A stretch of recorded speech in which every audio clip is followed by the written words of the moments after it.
If you're struggling with the assessment, purpose, and data interpretation competency on the Praxis ESOL 5362 exam, this video is for you. Hi, I'm Selena, a teacher with 20 years experience and a test prep expert with Study.com. We will focus on the areas of supporting English learners, and one of the most important sections focuses on assessment and evaluation, matching assessment types to their purposes. I'll walk you through some sample questions, explain strategies to avoid common mistakes, and give you tips to boost your confidence. Let's get started. A teacher is deciding the correct method to assess their student and wants to base their assessment off a student's particular learning style. The student in question learns best in a hands-on environment, when they can use a game or interactive physical activity to learn the class material. This student would be A, visual learner, B, auditory learner, C, tactile or kinesthetic learner, or D, read and write it learner. Let's walk through the process of elimination. A is incorrect because visual learners prefer seeing material, such as through diagrams or videos, rather than engaging in physical activities. B is incorrect because auditory learners excel with listening and verbal instructions, often preferring lectures or discussions.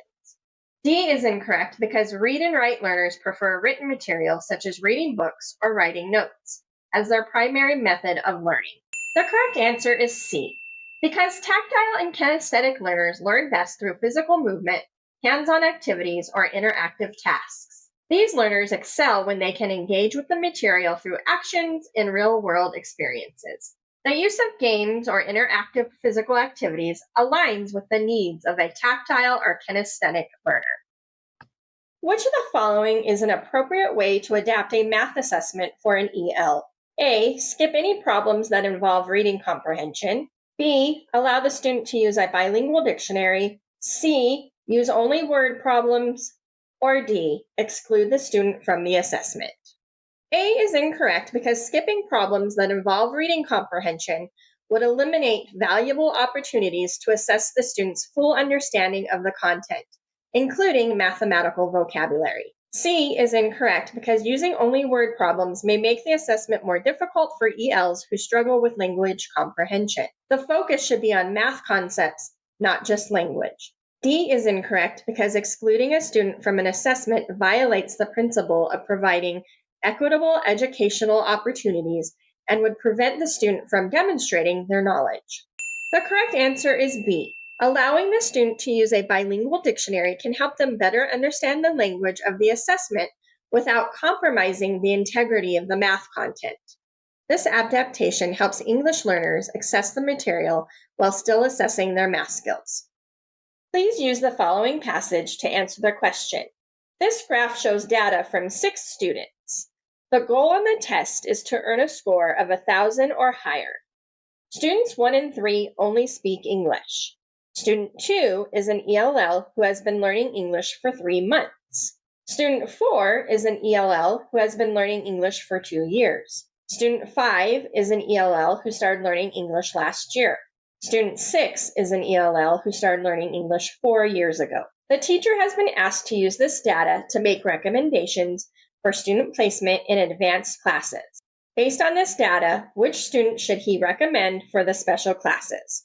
A, student 6, B, student 5, C, student 1, D, student 4.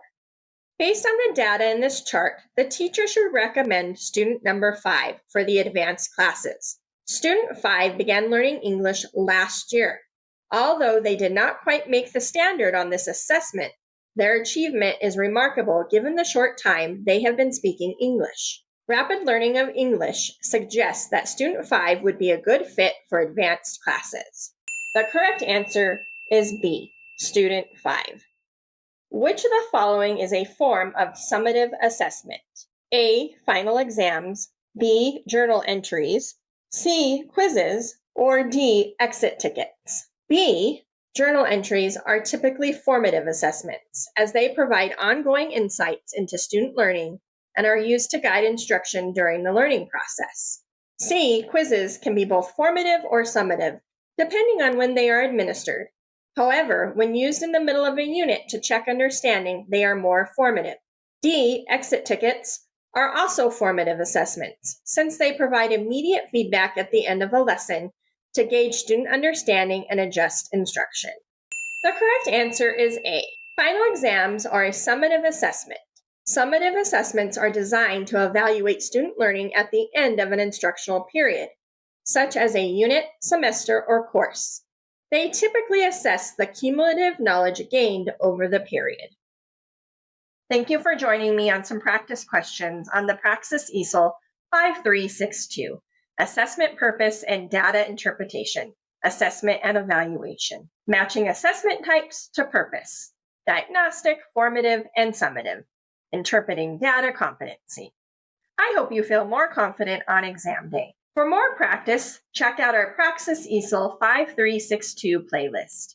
And for even more detailed practice strategies and customizable study materials, head over to study.com and check out our Praxis Test Prep course. Those who use study.com boast a 92% pass rate. Our courses include full-length exams, hundreds of authentic practice questions, and short, targeted video lessons specifically developed based on the latest test updates. With our resources, you'll know exactly what to expect on test day. Like this video and subscribe to this channel to get all the latest Praxis test updates. And please leave your questions and success stories in the comments. We would love to hear from you. Thanks for watching and happy studying.